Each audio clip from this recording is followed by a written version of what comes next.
ನಮಸ್ಕಾರ. ಇದು ಜಾಣ ಸುದ್ದಿ, ವಿಜ್ಞಾನ, ವಿಚಾರ ಹಾಗೂ ವಿಸ್ಮಯಗಳ ಧ್ವನಿ ಪತ್ರಿಕೆ. ದಿನದಿನವೂ ವಿಜ್ಞಾನ.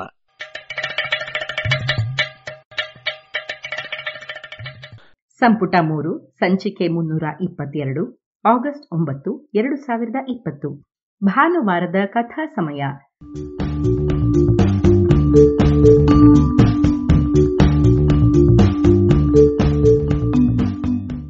ನೆರವು ಶ್ರೀಮತಿ ನಾಗರತ್ನ ಸ್ಮಾರಕ ಅನುದಾನ.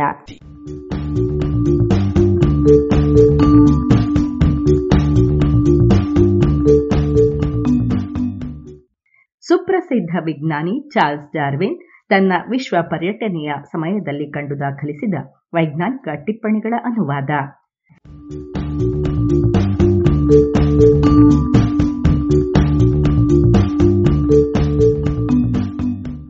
ಬೀಗಲ್ ಸಾಹಸಯಾನ ಸಂಚಿಕೆ 100.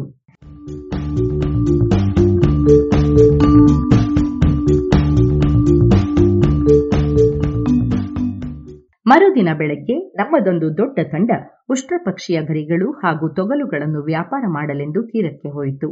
ಬಂದೂಕುಗಳಿಗೆ ಬೇಡಿಕೆ ಇರಲಿಲ್ಲ. ಕೊಡಲಿ ಅಥವಾ ಇತರೆ ಸಾಧನಗಳಿಗಿಂತಲೂ ತಂಬಾಕಿಗೆ ಬಲು ಬೇಡಿಕೆ ಬಂದಿತು. ಗಂಡಸರು, ಹೆಂಗಸರು, ಮಕ್ಕಳು ಸೇರಿದಂತೆ ಇಡೀ ಟೋಲ್ಡೋದ ಜನತೆ ಎಲ್ಲವೂ ತೀರದಲ್ಲಿ ನೆರೆದಿತ್ತು. ಅದೊಂದು ತಮಾಷೆಯ ದೃಶ್ಯ. ಈ ದೈತ್ಯರನ್ನು ಇಷ್ಟಪಡದೆ ಇರುವುದು ಕಷ್ಟವೇ, ಏಕೆಂದರೆ ಅವರು ಅಷ್ಟು ಮುಗ್ಧರೂ ಒಳ್ಳೆಯ ಗುಣವುಳ್ಳವರೂ ಆಗಿದ್ದರು. ನಮ್ಮನ್ನು ಮತ್ತೆ ಬರಲು ವಿನಂತಿಸಿದರು. ತಮ್ಮೊಂದಿಗೆ ಯುರೋಪಿಯನ್ನರು ವಾಸಿಸುವುದನ್ನು ಅವರು ಇಷ್ಟಪಟ್ಟ ಹಾಗಿತ್ತು. ಆ ಪಂಗಡದಲ್ಲಿದ್ದ ಮಾರಿಯಾ ಎನ್ನುವ ಒಬ್ಬ ಮುದುಕಿ ಯಾರಾದರೂ ಒಬ್ಬನಾದರೂ ನಾವಿಕನನ್ನು ಅಲ್ಲಿಯೇ ಬಿಟ್ಟು ಹೋಗುವಂತೆ ಮಿಸ್ಟರ್ ಲೋವನ್ನು ಬೇಡಿಕೊಂಡಳು. ಇವರು ವರ್ಷದ ಬಹುತೇಕ ಅವಧಿಯಲ್ಲಿ ಈ ಪ್ರದೇಶದಲ್ಲಿಯೇ ಕಳೆಯುತ್ತಾರೆ. ಆದರೆ ಬೇಸಿಗೆಯಲ್ಲಿ ಮಾತ್ರ ಕಾರ್ಡಿಲೆರಾ ಪರ್ವತದ ತಪ್ಪಲಿನಲ್ಲಿ ಬೇಟೆಯಾಡುತ್ತಾರೆ. ಕೆಲವೊಮ್ಮೆ ಇದಕ್ಕಾಗಿ ಇವರು ಉತ್ತರಕ್ಕೆ 750 ಮೈಲಿ ದೂರದಲ್ಲಿದ್ದ ರಿಯೋ ನೀಗ್ರೋ ನದಿಯವರೆಗೂ ಒಮ್ಮೊಮ್ಮೆ ಹೋಗುತ್ತಿದ್ದುದುಂಟು. ಮಿಸ್ಟರ್ ಲೋ ಹೇಳುವ ಪ್ರಕಾರ ಅವರ ಬಳಿ ಬಿಳಿ ಕುದುರೆಗಳು ಸಾಕಷ್ಟಿದ್ದುವು. ಗಂಡಸರು, ಹೆಂಗಸರು, ಮಕ್ಕಳು ಪ್ರತಿಯೊಬ್ಬರ ಬಳಿಯೂ ಒಂದು ಕುದುರೆ ಇರುತ್ತಿತ್ತು. 1580ರಲ್ಲಿ ಈ ರೆಡ್ ಇಂಡಿಯನ್ನರ ಬಳಿ ಬಿಲ್ಲು ಬಾಣಗಳಿದ್ದುವು. ಈಗ ಅವುಗಳ ಬಳಕೆ ಇಲ್ಲ. ಆಗ ಅವರ ಬಳಿ ಕೆಲವು ಕುದುರೆಗಳೂ ಇದ್ದುವು. ಇದೊಂದು ಕುತೂಹಲಕಾರಿ ಸಂಗತಿ. ಇದು ದಕ್ಷಿಣ ಅಮೆರಿಕದಲ್ಲಿ ಕುದುರೆಗಳ ಸಂಖ್ಯೆ ಅತಿ ಶೀಘ್ರವಾಗಿ ಹೆಚ್ಚಳವಾಗಿದ್ದನ್ನು ಸೂಚಿಸುತ್ತದೆ. ಮೊತ್ತ ಮೊದಲ ಕುದುರೆ ಬ್ಯೂನಸ್ ಐರಿಸ್ಗೆ 1537ರಲ್ಲಿ ಕಾಲಿಟ್ಟಿತು. ಆಗ ಇಲ್ಲಿದ್ದ ವಸಾಹತು ಖಾಲಿಯಾದ ಮೇಲೆ ಈ ಕುದುರೆ ಕಾಡು ಕುದುರೆಯಾಯಿತು.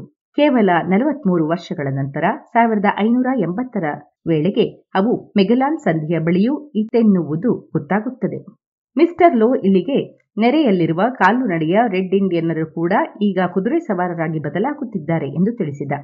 ಗ್ರೆಗರಿ ಬೇಯಲ್ಲಿ ಇದ್ದ ಪಂಗಡದವರು ತಮ್ಮಲ್ಲಿದ್ದ ಬಳಸಿದ ಕುದುರೆಗಳನ್ನು ಅವರಿಗೆ ಕೊಟ್ಟಿದ್ದಲ್ಲದೆ ಚಳಿಗಾಲದಲ್ಲಿ ಕುದುರೆಗಳನ್ನು ಬೇಟೆಯಾಡಲು ಕಲಿಸಲೆಂದು ಕೆಲವು ಶಕ್ತ ಗಂಡಸರನ್ನೂ ಅವರಲ್ಲಿಗೆ ಕಳಿಸುತ್ತಿದ್ದರಂತೆ. ಜೂನ್ 1 ನಾವು ಫೇಮಿನ್ ಬಂದರಿನ ಸೊಗಸಾದ ಕೊಲ್ಲಿಯಲ್ಲಿ ಲಂಗರು ಹಾಕಿದೆವು. ಇದು ಚಳಿಗಾಲದ ಆರಂಭ. ಇದಕ್ಕಿಂತಲೂ ಕೆಟ್ಟ ಹವೆಯನ್ನು ನಾನು ಕಂಡಿದ್ದಿಲ್ಲ. ಇಲ್ಲಿಯ ಕಂದು ಬಣ್ಣದ ಕಾಡುಗಳೆಲ್ಲವೂ ಬೋಳು ತಲೆಯ ಮೇಲೆ ಹಿಮ ಹೊತ್ತಿದ್ದುವು. ಸದಾ ತುಂತುರು ಹನಿಯುತ್ತಿದ್ದರಿಂದ ಇವನ್ನು ಕೂಡ ಬಲು ಮಸುಕಾಗಿಯಷ್ಟೇ ಕಾಣಬಹುದಿತ್ತು. ಅದು ಹೇಗೋ 2 ಬಲು ಸುಂದರ ಹಗಲುಗಳು ಸಿಗುವಷ್ಟು ಅದೃಷ್ಟ ನಮಗಿತ್ತು. ಇವುಗಳಲ್ಲಿ ಒಂದು ದಿನ ದೂರದಲ್ಲಿದ್ದ ಸುಮಾರು 6800 ಅಡಿ ಎತ್ತರದ ಸುಂದರ ಸಾರ್ಮಿಯೆಂಟೋ ಪರ್ವತ ನಮಗೆ ದರ್ಶನ ತೋರಿಸಿತ್ತು. ಟಿಯರಾ ಡೆಲ್ ಫ್ಯೂಗೋ ಪ್ರದೇಶದ ದೃಶ್ಯಗಳನ್ನು ಕಂಡು ನಾನು ಅಚ್ಚರಿಗೊಂಡಿದ್ದೇನೆ. ಇಲ್ಲಿನ ಅತಿ ಎತ್ತರದ ಪರ್ವತಗಳೂ ಕೂಡ ಅಷ್ಟೇನೂ ಎತ್ತರವಿಲ್ಲವೇನೋ ಎಂದು ತೋರುತ್ತವೆ. ಮೊದಲಿಗೆ ಇದೇಕೆ ಹೀಗೆ ಎಂದು ಅರ್ಥವಾಗುವುದು ಕಷ್ಟ. ಆದರೆ ಇದು ಬಹುಶಃ ಪರ್ವತದ ಶಿಖರದಿಂದ ಸಮುದ್ರದ ತೀರದವರೆಗೆ ಎಲ್ಲವೂ ತೆರೆದುಕೊಂಡಂತೆ ಇರುವುದು ಇದಕ್ಕೆ ಕಾರಣವೆನ್ನುವುದು ನನ್ನ ಅಭಿಪ್ರಾಯ. ನಾನು ಈ ಮೊದಲು ಬೀಗಲ್ ಕಾಲುವೆಯಿಂದ ಒಂದು ಪರ್ವತವನ್ನು ಕಂಡಿದ್ದೆ. ಅದರ ಶಿರದಿಂದ ಬುಡದವರೆಗೂ ಎಲ್ಲವೂ ಕಾಣುತ್ತಿತ್ತು. ಅನಂತರ ಹಲವಾರು ಗುಡ್ಡಗಳನ್ನು ದಾಟಿದ ಮೇಲೆ ಅದೇ ಗುಡ್ಡವನ್ನು ಪಾನ್ಸನ್ ಬೈ ಸೌಂಡ್ನಿಂದಲೂ ನೋಡಿದ್ದೆ. ಆಗ ಪ್ರತಿಯೊಂದು ಗುಡ್ಡವನ್ನು ದಾಟಿದಾಗಲೂ ಅದರ ದೂರವನ್ನು ಅಳೆಯಲು ಒಂದು ಮಾಪನ ಸಿಕ್ಕಂತೆ ಆಗಿದ್ದರಿಂದಲೋ ಏನೋ ಪರ್ವತದ ಎತ್ತರವೂ ಹೆಚ್ಚಿದಂತಾಗಿತ್ತು.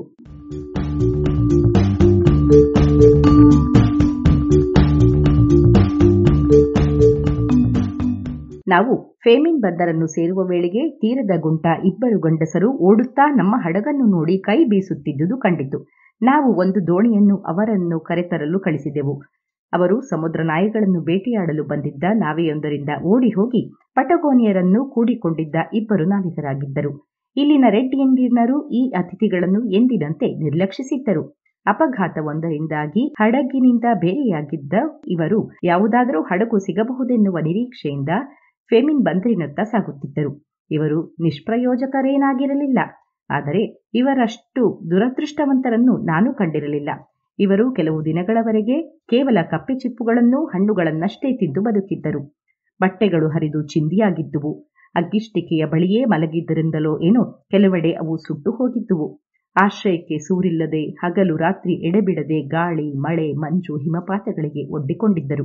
ಆದರೂ ಅವರ ಆರೋಗ್ಯ ಚೆನ್ನಾಗಿಯೇ ಇತ್ತು. ಫೆಮಿನ್ ಬಂದರಿನಲ್ಲಿ ನಾವಿದ್ದಾಗ 2 ಬಾರಿ ಫ್ಯೂಜಿಯನ್ನರ ಕಾಟವನ್ನು ಎದುರಿಸಬೇಕಾಯಿತು. ತೀರದಲ್ಲಿ ನಮ್ಮ ಹಲವು ಜನರು, ಸಾಧನಗಳು, ಬಟ್ಟೆಗಳು ಇದ್ದುದರಿಂದ ಅವರನ್ನು ಹೆದರಿಸಿ ಓಡಿಸುವುದು ಅನಿವಾರ್ಯವೆನಿಸಿತು.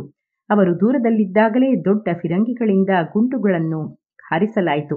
ಈ ಗುಂಡುಗಳು ನೀರಿಗೆ ಬಿದ್ದು ಅಲೆ ಏಳಿಸುತ್ತಿದ್ದಂತೆಯೇ 1.5 ಕಿಲೋಮೀಟರ್ ದೂರವಿದ್ದ ಹಡಗಿನತ್ತ ಅವರು ಬಲು ಧೈರ್ಯದಿಂದ ಕಲ್ಲುಗಳನ್ನು ಎತ್ತಿ ಬಿಸಾಡುತ್ತಿದ್ದುದನ್ನು ದುರ್ಬೀನಿನ ಮೂಲಕ ನೋಡುವುದು ಬಲು ತಮಾಷೆ ಎನಿಸಿತ್ತು. ಅನಂತರ ಅವರ ಬಳಿಗೆ ಹೋಗಿ ಸುತ್ತಮುತ್ತ ಗುಂಡು ಹಾರಿಸುವಂತೆ ಆದೇಶ ನೀಡಿ ಒಂದು ದೋಣಿಯನ್ನು ಕಳಿಸಲಾಯಿತು. ಆ ಫ್ಯೂಜಿಯನ್ನರು ಮರಗಳ ಹಿಂದೆ ಅಡಗಿಕೊಂಡು ಒಂದೊಂದು ಗುಂಡು ಹಾರುವಾಗಲೂ ಪ್ರತಿಯಾಗಿ ಬಾಣಗಳನ್ನು ಹಾರಿಸುತ್ತಿದ್ದರು. ಬಾಣಗಳೆಲ್ಲ ದೋಣಿಯ ಬಳಿಯೂ ಬರಲಿಲ್ಲವೆನ್ನಿ. ದೋಣಿಯಲ್ಲಿದ್ದ ನಾವಿಕರು ಅದನ್ನು ಕೈತೋರಿಸಿ ನಗಾಡಿದರು. ಇದು ಫ್ಯೂಜಿಯನ್ನರನ್ನು ಇನ್ನಷ್ಟು ರೇಗಿಸಿತು. ಅವರು ತಾವು ಹೊದ್ದಿದ್ದ ಹೆಗಲ ವಸ್ತ್ರವನ್ನು ಬೀಸಿ ತಮ್ಮ ಸಿಟ್ಟನ್ನು ತೋರಿದರು.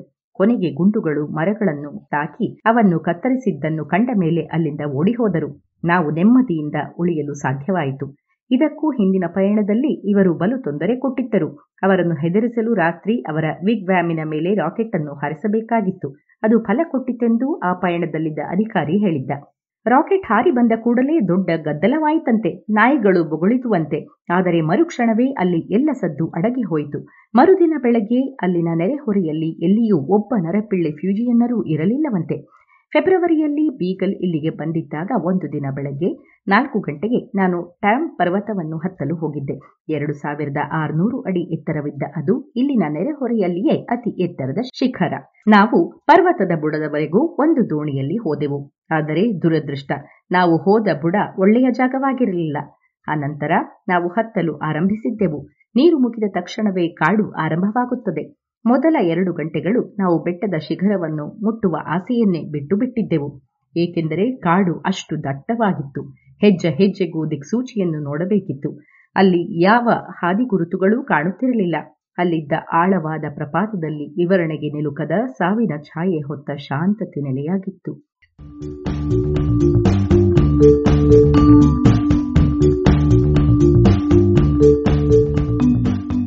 ಹೊರಗೆ ಬಲವಾದ ಬಿರುಗಾಳಿ ಬೀಸುತ್ತಿತ್ತು. ಆದರೆ ಪ್ರಪಾತದಲ್ಲಿದ್ದ ಅಷ್ಟೆತ್ತರದ ಮರಗಳಲ್ಲಿದ್ದ ಒಂದೇ ಒಂದು ಪಟ್ಟ ಎಲೆಯನ್ನೂ ಆ ಗಾಳಿ ಅಲುಗಾಡಿಸಲಿಲ್ಲ. ತೇವ, ಶೀತ, ಮಬ್ಬುಗತ್ತಲು ಎಲ್ಲೆಡೆ ಹರಡಿದ್ದುವು. ಬೂಸು, ಝರಿಗಿಡಗಳು ಕೂಡ ಅಲ್ಲಿ ಬೆಳೆಯುತ್ತಿರಲಿಲ್ಲ. ಕಣಿವೆಯಲ್ಲಿಯೋ ತೆವಳುವುದೂ ಕಷ್ಟವಾಗಿತ್ತು. ಏಕೆಂದರೆ ಎಲ್ಲೆಲ್ಲಿಯೂ ಬೂಸು ಹತ್ತಿದ್ದ ಮರದ ಬೊಡ್ಡೆಗಳು ತಡೆಗೋಡೆಗಳಾಗಿ ಬಿದ್ದಿದ್ದುವು. ಈ ಸಹಜ ಸೇತುವೆಗಳನ್ನು ದಾಟುವಾಗ ಅಲ್ಲಿ ನೆಲದಲ್ಲಿ ಬಿದ್ದು ಕೊಳೆತಿದ್ದ ಮರದೊಳಗೆ ಕಾಲು ಮುಳುಗಿ ಮುನ್ನಡೆಯಾಗುತ್ತಿರಲಿಲ್ಲ. ಕೆಲವೆಡೆಯಲ್ಲಿ ಪಕ್ಕದಲ್ಲಿದ್ದ ಮರವನ್ನು ಒರಗಿ ನಿಲ್ಲಲು ಹೋದವನಿಗೆ ಅದು ಸಂಪೂರ್ಣ ಕೊಳೆತ ಮರವೆಂದು ಮುಟ್ಟಿದರೆ ಮುರಿದು ಬೀಳುವಂತಿದ್ದುದನ್ನು ಕಂಡು ಬೆಚ್ಚಿದ್ದುಂಟು. ಕೊನೆಗೂ ನಾವು ಒಂದಿಷ್ಟು ಗಿಡ್ಡ ಮರಗಳ ನಡುವೆ ಬಂದೆವು. ಶೀಘ್ರವೇ ಸಂಪೂರ್ಣ ಬರಿದಾದ ಕಲ್ಲನ್ನು ತಲುಪಿದೆವು. ಇದು ನಮ್ಮನ್ನು ಶಿಖರದತ್ತ ಒಯ್ದಿತು. ಇಲ್ಲಿಂದ ಟೇರಾ ಡೆಲ್ ಫ್ಯೂಗೋ ವಿಶಿಷ್ಟವಾದ ದೃಶ್ಯವನ್ನು ನಾವು ಕಂಡೆವು. ಅಡ್ಡಾದಿಡ್ಡಿಯಾಗಿ ಹರಡಿಕೊಂಡಿದ್ದ ಗುಡ್ಡಗಳ ಸರಣಿಯ ಮೇಲೆ ತೇಪೆಯಂತೆ ಅಲ್ಲಿ ಹರಡಿಕೊಂಡಿದ್ದ ಹಿಮ, ಹಚ್ಚ ಹಸಿರು ಹಳದಿ ಬಣ್ಣದ ಕಣಿವೆಗಳು, ಎಲ್ಲ ದಿಕ್ಕುಗಳಲ್ಲಿಯೂ ನೆಲದೊಳಗೆ ಚಾಚಿಕೊಂಡಿದ್ದ ಸಮುದ್ರದ ಬಾಹುಗಳು ಕಂಡವು. ಬಲವಾದ ಗಾಳಿ ಚಾಕುವಿನಂತೆ ಹೊರೆಯುತ್ತಿತ್ತು. ಹೊರಗೆ ಹವೆ ಮಸುಕಾಗಿತ್ತು. ಹೀಗಾಗಿ ನಾವು ಪರ್ವತದ ಶಿಖರದ ಮೇಲೆ ಹೆಚ್ಚು ಇರಲಿಲ್ಲ. ಹತ್ತಿದಷ್ಟು ಬೆಟ್ಟವನ್ನು ಇಳಿಯುವುದು ಕಷ್ಟವೆನಿಸಲಿಲ್ಲ. ಏಕೆಂದರೆ ನಮ್ಮ ದೇಹದ ತೂಕವೇ ನಮ್ಮನ್ನು ಕೊಂಡೊಯ್ದು ಬಿಟ್ಟಿತು. ಜೊತೆಗೆ ನಾವು ಜಾರಿದ್ದರೂ ಬಿದ್ದರೂ ಸರಿಯಾದ ದಿಕ್ಕಿನಲ್ಲಿಯೇ ಹೋಗುತ್ತಿದ್ದೆವು.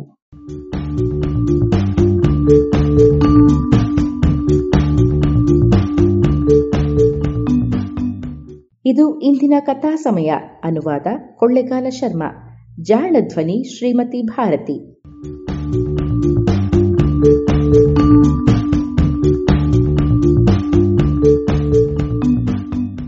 ನೆರವು ಶ್ರೀಮತಿ ನಾಗರತ್ನ ಸ್ಮಾರಕ ಅನುದಾನ.